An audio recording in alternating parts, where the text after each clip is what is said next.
Hey everybody, good evening. I'm just getting my computer.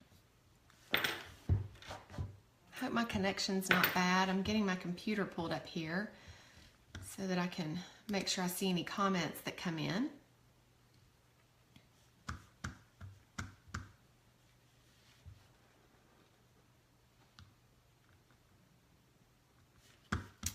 Let's see if you guys are on and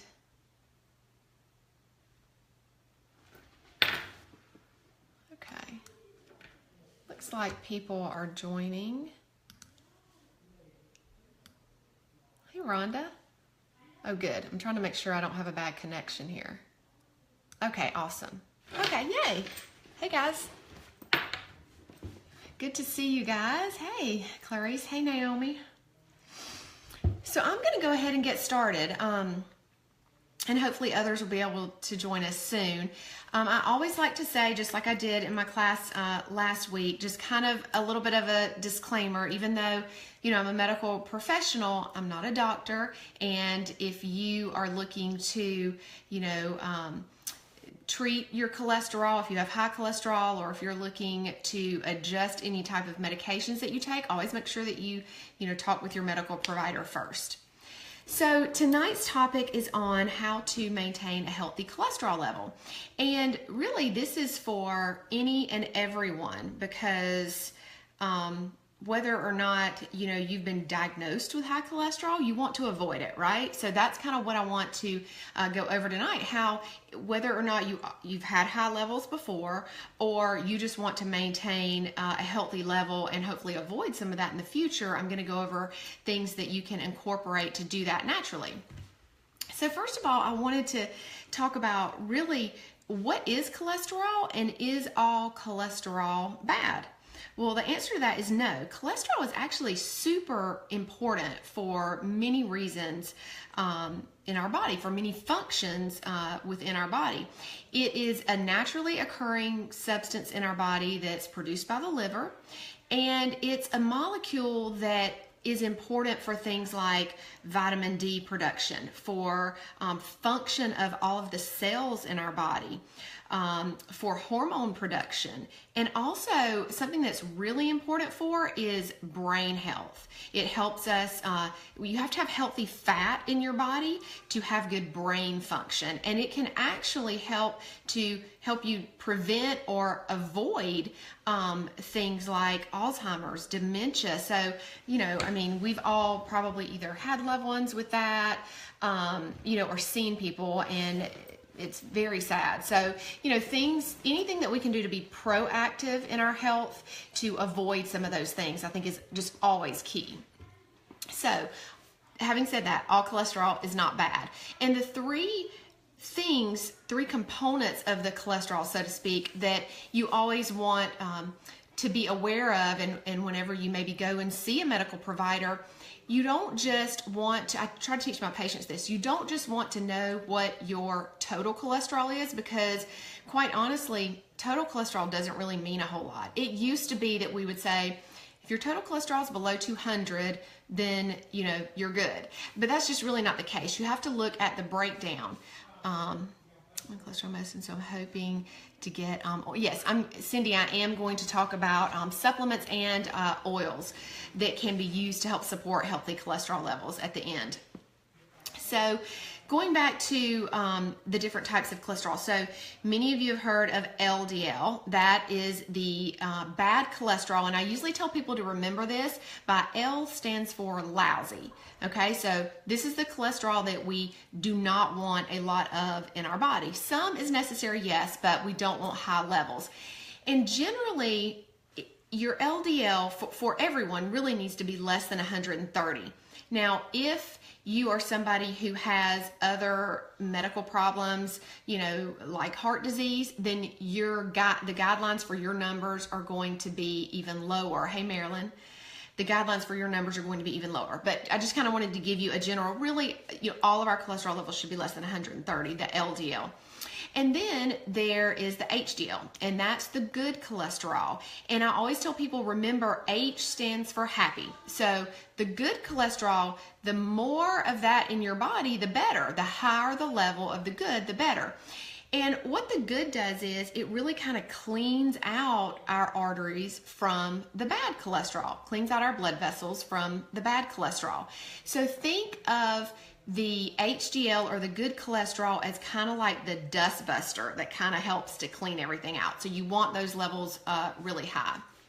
And the biggest way to help that is exercise. Exercise is one of the biggest things that is going to help raise that HDL or good cholesterol. And then the third thing, if you are looking at maybe some blood work you've had drawn, you want to look at the LDL, the HDL, and then the triglycerides are the third component of what we call the lipid panel that you want to look at. And the triglycerides are really kind of like, think of it like the fat in the bloodstream. Now, the main things that make triglycerides high are sugary foods, so sweets, carbohydrates, and alcohol. And I'll talk a little bit more about those in just a few minutes, but just kind of if you consume too much of one or more of those, then scaling back on that, if you have high triglyceride levels, will really help bring those down. Okay, so why is it, I already said, some cholesterol is very vital and important to our body's function overall, to the function of our cells. So why is it that we're so concerned when we hear the word cholesterol? It's like, oh my goodness, high cholesterol. So the reason is cholesterol, high levels of bad cholesterol are linked with heart disease, right? I mean, that's the biggest risk. You can have other problems from high levels, like you can have problems with the pancreas, but really the biggest risk is heart disease. So when we think about that, all the talk over the last, decades really has been around, cholesterol and plaque buildup in our arteries that cause heart disease, right? Well, what we're learning now over the last several years is, while yes, some of that is definitely true, there is a huge inflammatory component to heart disease. So if you may remember, you may have heard this, I've said this several times before, most diseases start with inflammation. Some type of inflammation in the body is where most disease states start. And heart disease we're finding is no different. So if we can reduce the amount of inflammation in our bodies, then we're at much lower risk of heart disease, even independent of our cholesterol levels. So that's just kind of something that I wanted to point out, and I'll talk about the things that kind of turn on that inflammation in our body in just a few minutes. So what's happened over from around 1920 to 1970, there was a huge rise in processed foods, right?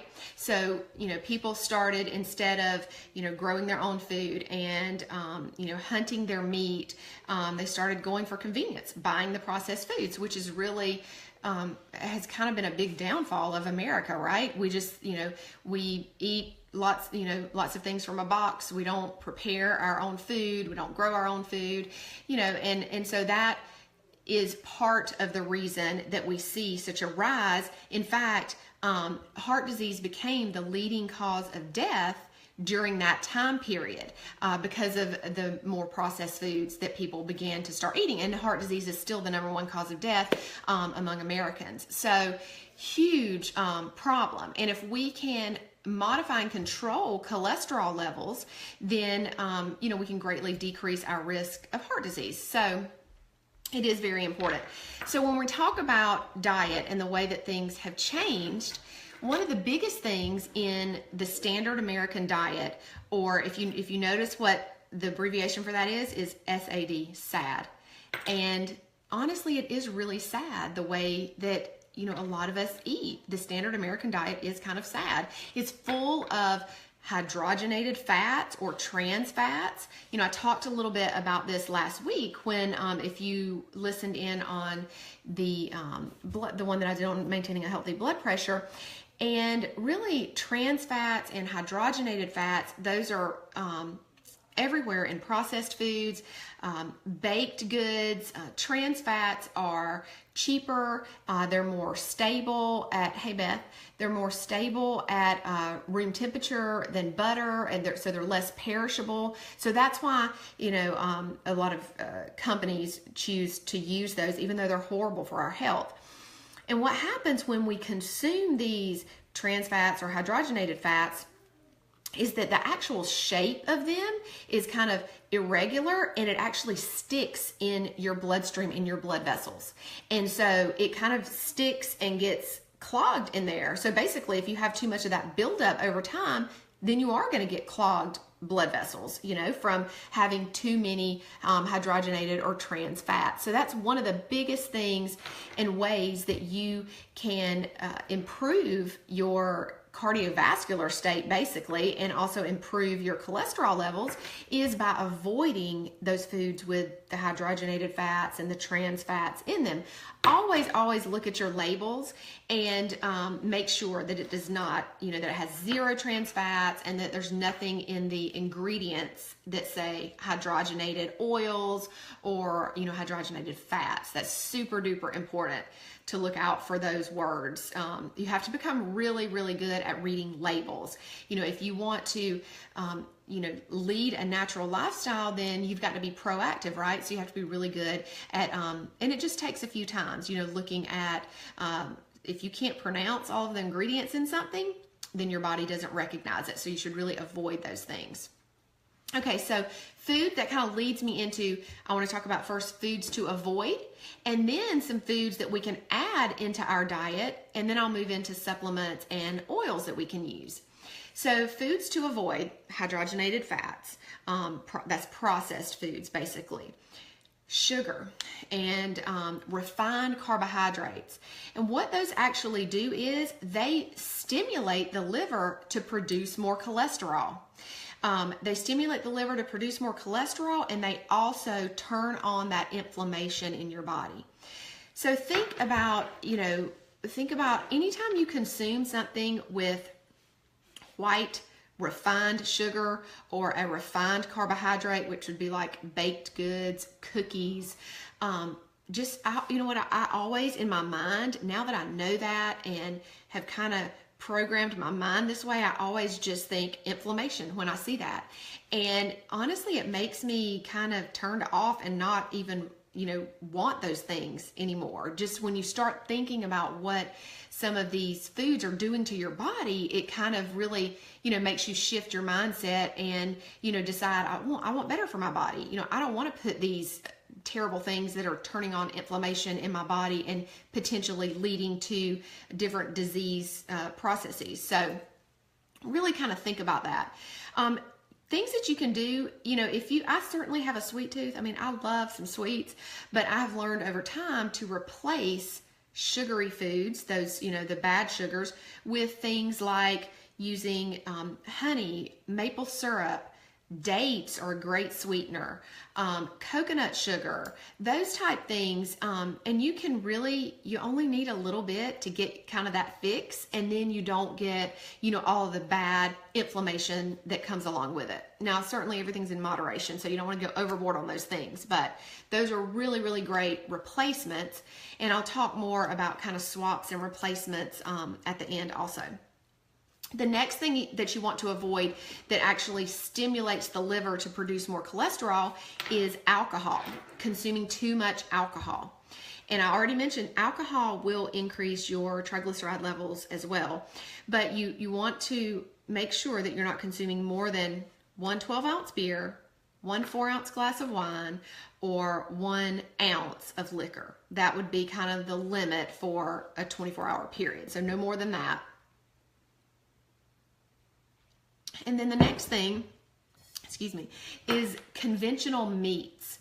So this is where, you always hear grass-fed meat or organic free-range chicken, grass-fed beef, or organic free-range chicken. And it is really super important because conventional meats, meaning non-grass-fed, non-organic, tend to have way more trans fats in them. And the reason is the food, the grains, and the things that those animals were fed have all of those are usually processed and have trans fats in them. So if the animal consumes it and then we eat the animal, then obviously you see where I'm going with that. So you really want to make sure that if you're consuming meat is, I'm not saying meat is bad. I think that everything in moderation, but you want to make sure that you are really getting good quality meat, grass-fed or organic, and just, consuming smaller amounts of it. Maybe making sure that you only consume meat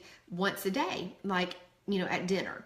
But meat is not the enemy. So I just want to, a lot of people think that if they have high cholesterol, they have to be vegan or vegetarian, and that might be the best choice for some people, but not for everyone. So don't, have that mindset that you can't have any meat, if you, if you do have high cholesterol levels. You just want to make sure that it's in moderation and that it's really good quality. Stick with more chicken and healthy fish. And the last thing that can really affect cholesterol levels, that foods that you want to avoid are actually drinks, caffeine. So actually too much caffeine can elevate cholesterol levels. So the recommendation is to consume no more than 200 milligrams, which is about 2 cups of either coffee or tea.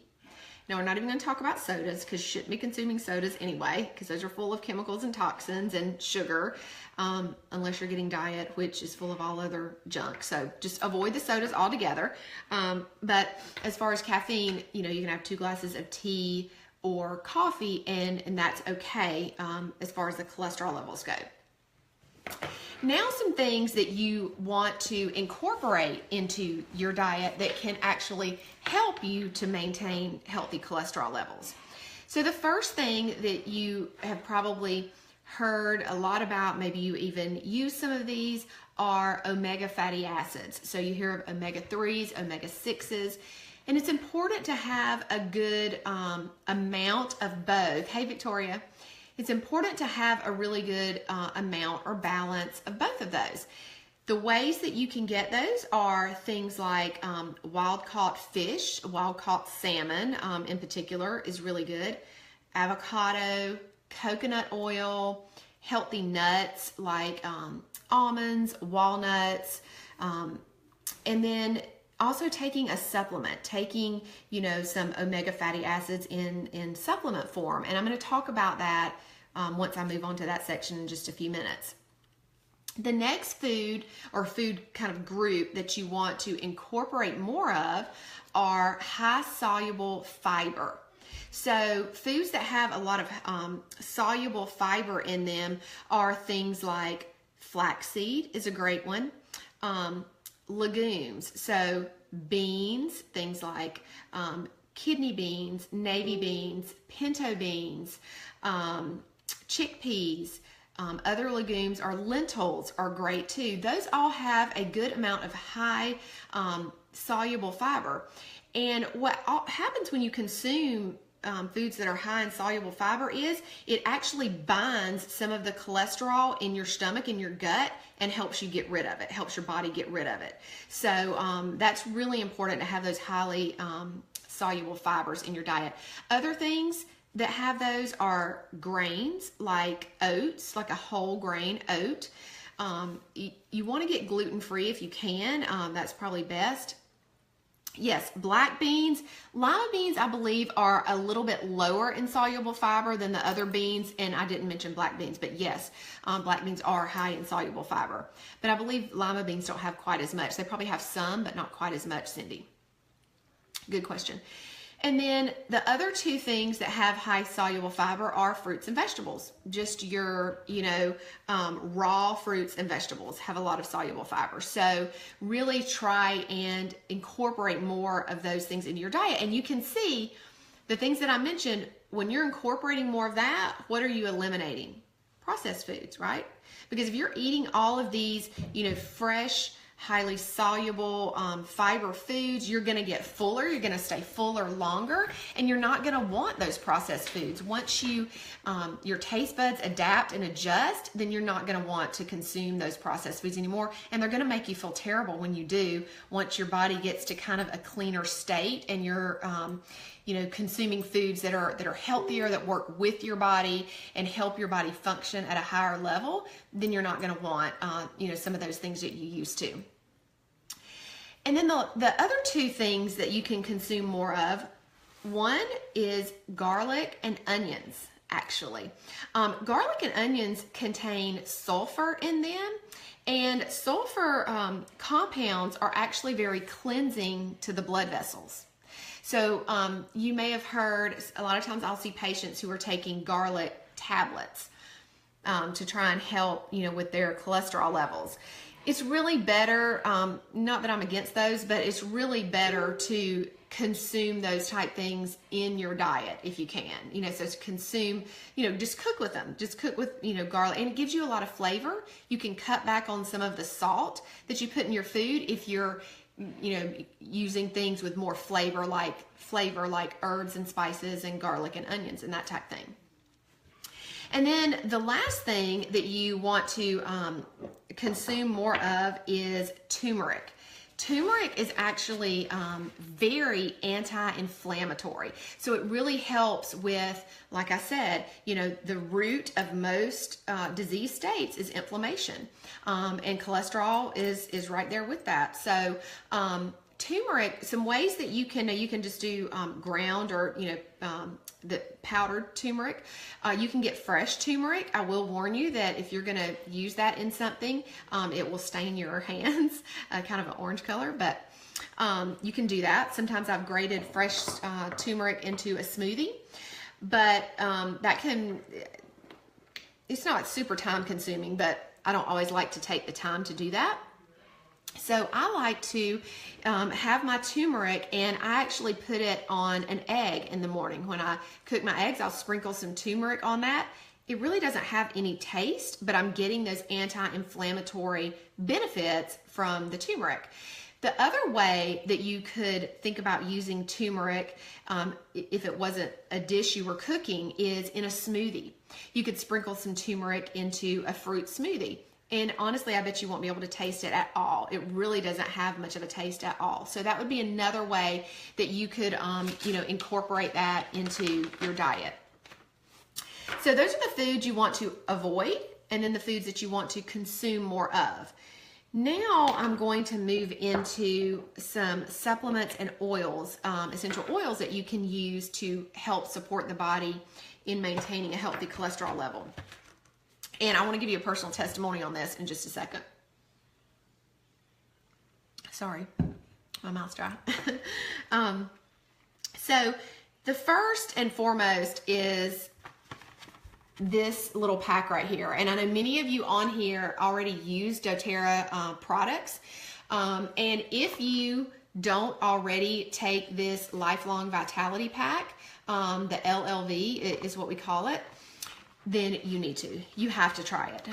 They actually offer a free 30-day money-back guarantee that if you don't have more energy and or less pain, if you're somebody who suffers with chronic joint pain or body aches, then they'll give you your money back. So that's pretty neat. I mean, that's why not try it, right? But I want to tell you just briefly what is in this pack and how it can help your cholesterol levels specifically. So you've got your multivitamin. So, most multivitamins that are sold over the counter are not bioavailable, meaning that there's synthetics in them. Our bodies don't recognize those synthetics, and therefore our bodies don't even, most of the time, absorb the vitamins and minerals that are in the multivitamin. So it's just really lost in the urine. So it's super important to have a very high quality, otherwise you're just taking synthetic pills for no reason. So super important to have a really high quality multivitamin, and these are the best in my opinion. They do give you lots of energy, and they really do help with help lower cholesterol levels, or help support healthy cholesterol levels.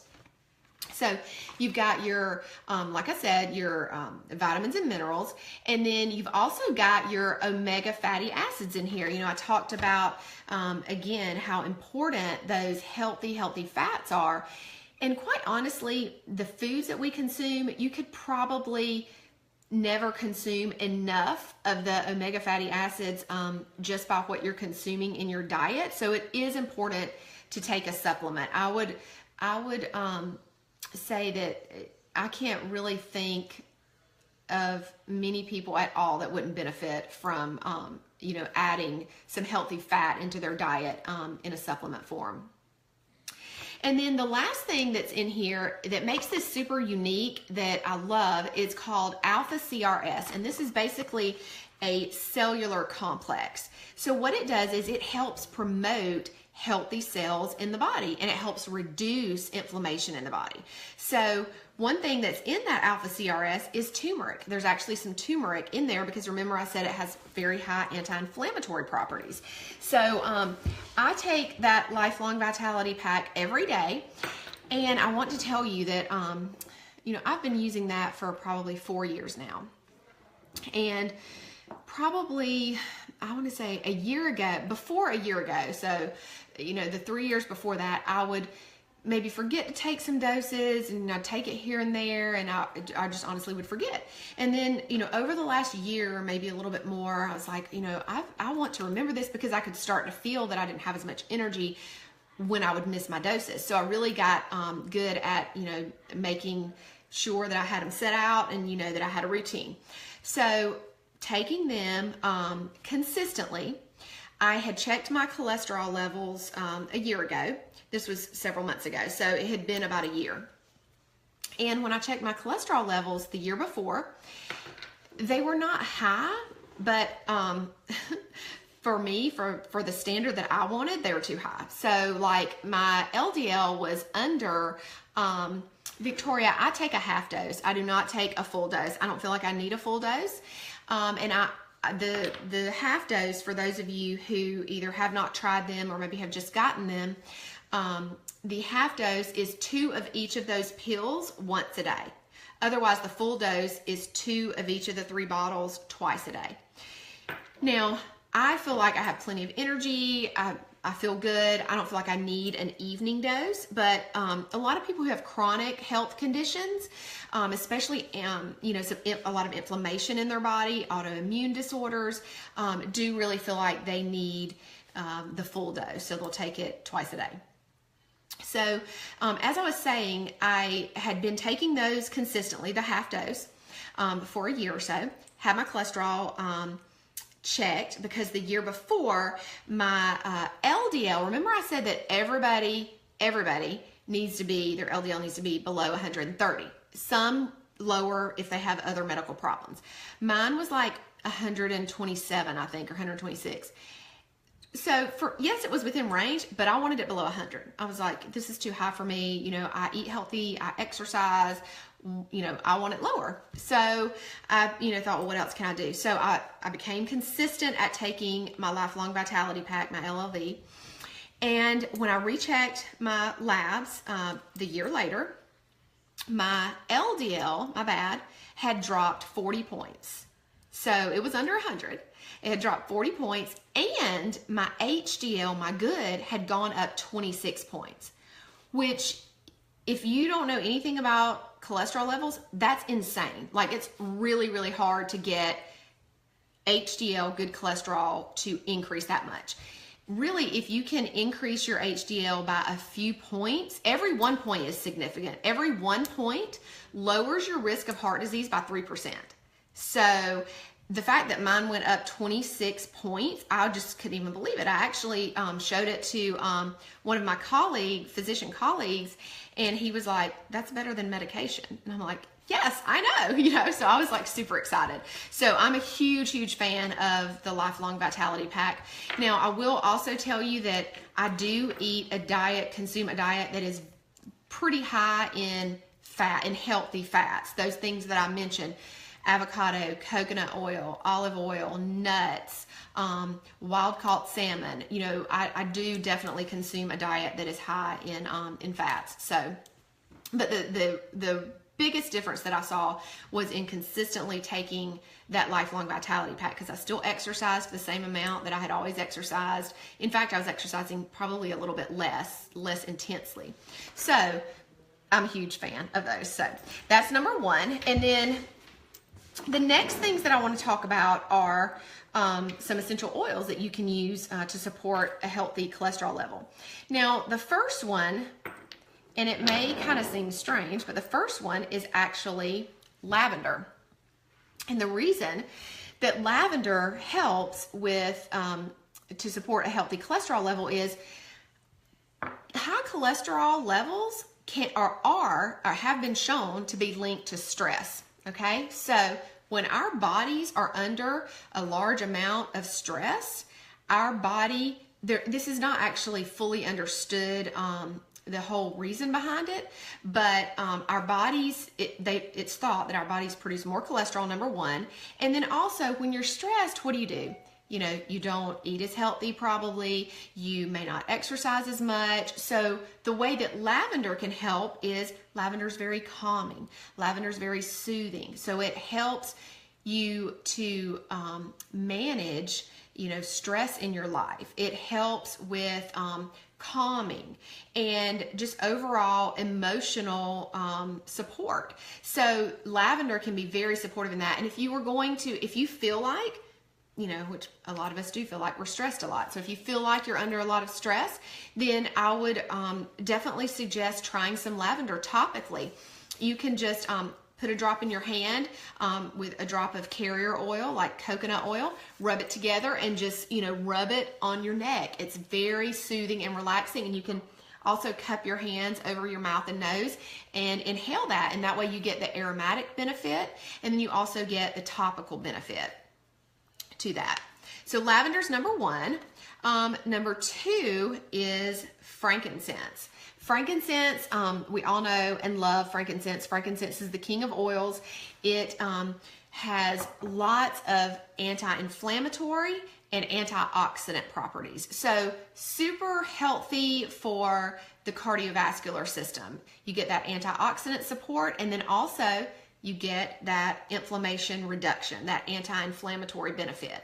So frankincense can really help. The way that I like to use frankincense for that reason is to place a drop or two under the tongue. You get really good absorption, sublingual, which is right under the tongue. And I do that at night before I go to bed. Now, I was not consistently doing that before I check those levels, so it'll be interesting to see what it is when I check it next time. But just for overall inflammation in the body, that's why I choose to do that every day. So that's number two. Number three is marjoram. And marjoram actually helps to improve circulation. So it actually helps to improve blood flow through the vessels in the body. So it helps to maintain healthy cholesterol levels in that way.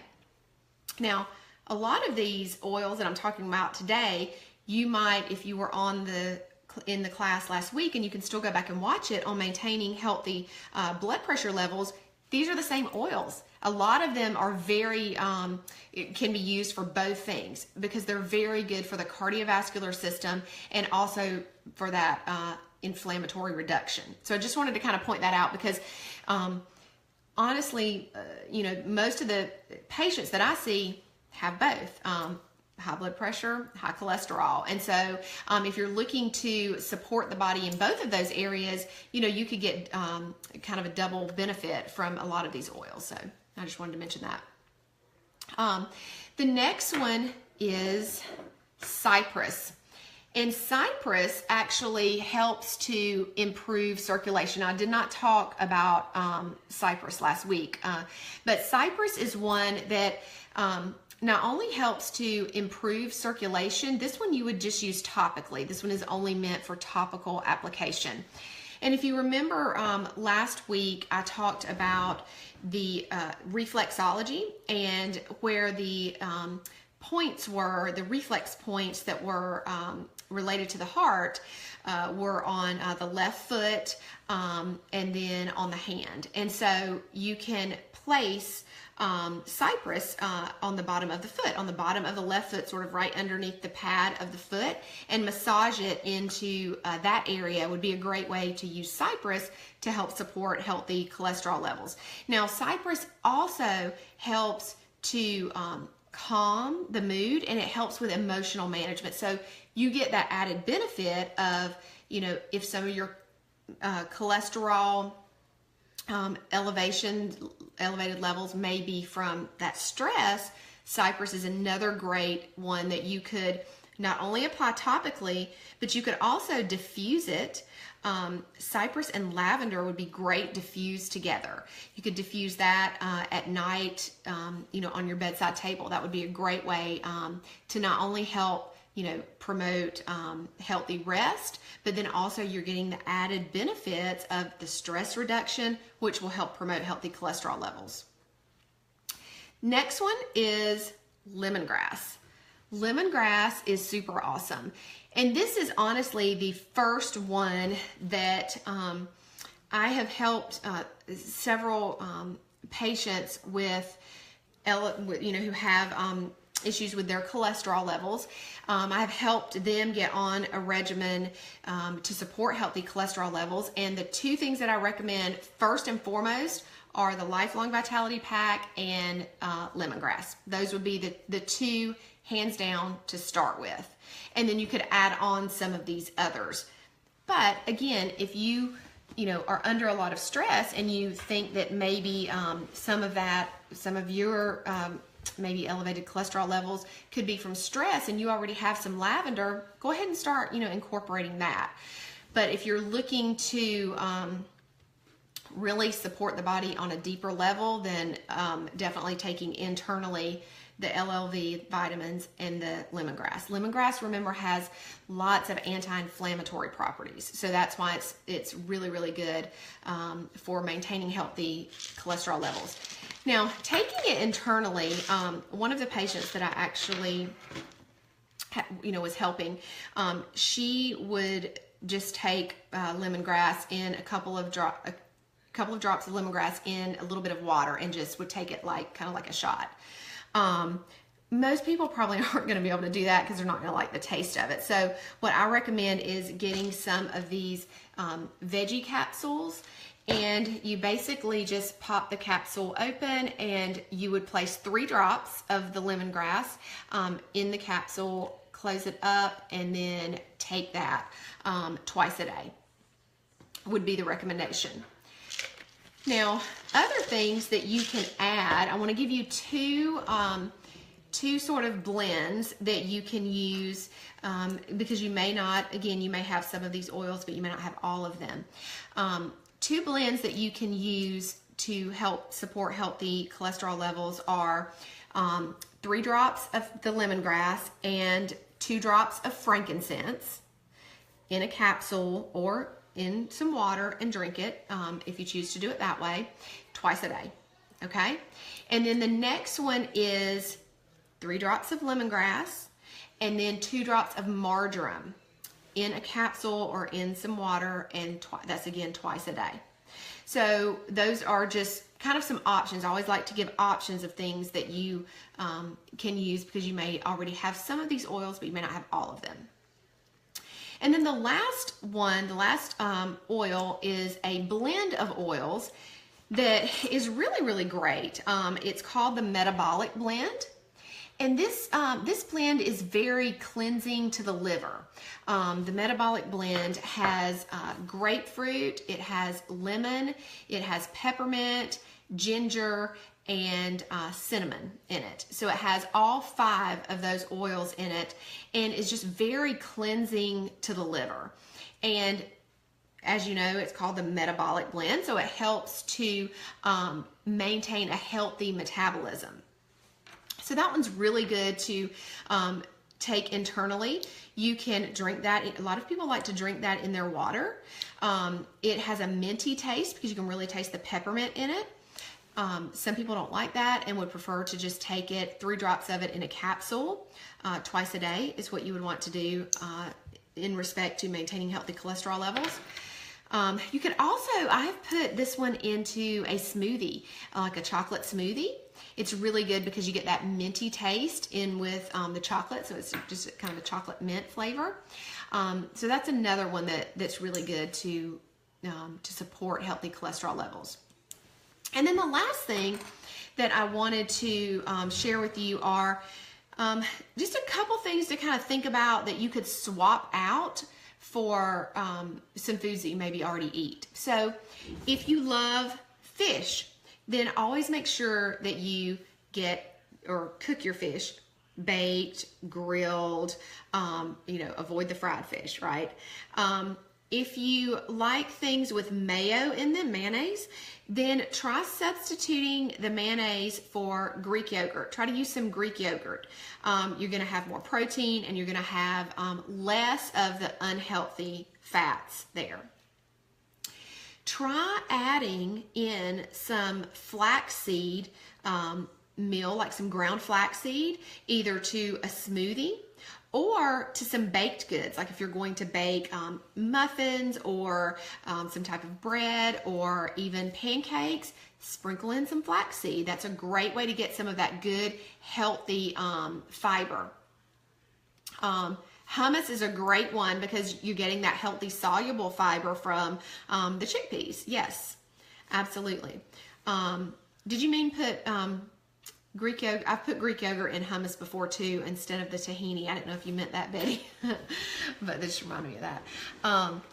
Try to decrease the amount of cheese that you eat. I know dairy is a hard one for a lot of people, but a lot of people really have, dairy really can turn on inflammation in the body. So if you really feel like you have to have some cheese on your food, what I would say is try to get the really good sharp cheeses, like a sharp cheddar or like a Parmesan, where you can use a smaller amount of it. In place of the mayo, Betty. Yes, good point. Sorry. So try to get some cheeses that just like have a really big flavor so that you can use smaller amounts of them. And then as far as fruit, make sure that don't think that if you're going to get those fruit cups or canned fruit, that is not the same thing, okay? So if you're used to eating those fruit cups that are like the fruits in that liquid that has a lot of sugar and other preservatives in it, then ditch that and just get fresh fruit. Fresh fruit, raw fruit is going to have much more of that soluble fiber and none of those chemicals and sugar in it. So that's a good swap there. And then if you like orange juice, I would encourage you to really try to just get a fresh orange and eat the orange, because an 8-ounce cup of orange juice has 21 grams of sugar in it. And remember, sugar is one of the biggest things that we're wanting to decrease the amount of and really try to eliminate any refined sugar from our diet. So if you do replace the orange juice with, say, an orange, you're going to get lots of fiber, 6 times the amount of fiber in an orange versus a glass of orange juice. So that would be a really good one, and less sugar grams as well. And then the last one that I would recommend swapping is if you like oatmeal. Remember, oats are healthy, soluble fiber, but don't buy those packets of oats, because they typically have sugar in them. They have some type of preservative, which is usually some type of chemical. It's so easy to make your own. You can sweeten it with either honey, maple syrup, coconut sugar, add some cinnamon. You could even add, some walnuts, something like that. Top it with some bananas, and that's like a part of a banana. That's super healthy, nutritious breakfast. So that would be a good swap if you're used to buying those packets of oatmeal. So that was really what I had tonight that I wanted to discuss. I did want to say that those of you who maybe are on here and have not used any essential oils or have not used any of the supplements like the Lifelong Vitality Pack that I talked about, then please reach out to us. We'd love to share more information with you. It's super easy to start incorporating these into your life in very small steps. You want to just really pick one thing at a time and then just kind of build from there. If you are looking to support a healthy cholesterol level, then just start there. Start very small and then go from there. So please message me and let me know if there's any way that I can help you get started. I would love to do that. Yes, thank you for posting that, Betty. So you can buy coconut sugar at Kroger. I've seen it at Walmart. Vitacost, I love to order from Vitacost. I order in bulk from Vitacost a lot. But yeah, I do love to use coconut sugar. It's a good alternative to white refined sugar. You want to stay away from that. So does anybody have any questions?